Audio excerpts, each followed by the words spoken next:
how has that transition been to this crazy ass city? Because I lived here in the 90s, and when I come back, when I come back, I'd get triggered. I'd be like, oh my gosh. But, this city it's very different than London.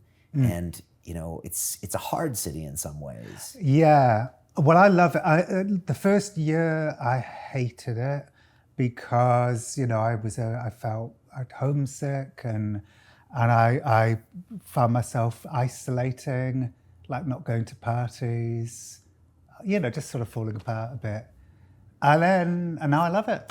So I'm glad we didn't. I remember at one point in the first year saying to my wife, let's move back to London. And she was like, okay.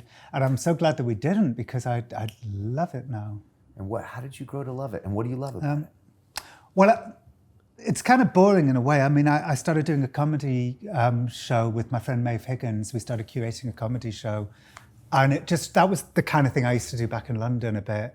And it just it just felt like, okay, I'm doing, it's familiar. Right, you got into the community and... Yeah, I made friends. It was doing this show with Maeve that sort of made me love it. Were you in the show? Or? Yeah, okay. I would, me and her would like co-present. Like a stage show? Yeah, but she's such a fucking purist. Like if I ever did the same joke twice, she would shame me on stage. And so she would make me like write new material like every month for the show. And after a while I was like, this isn't fun. No, this is not work. So I quit the show. And she now does a brilliant show with Aparna Nancherla and Joe Firestone, like two brilliant comedians. So the three of them do a show together now. Okay. And you moved on to other projects? Yeah, writing. And being miserable in New York, the one really good thing in retrospect about feeling like adrift in New York and unmoored was that's what gave me the idea to write So You've Been Publicly Shamed.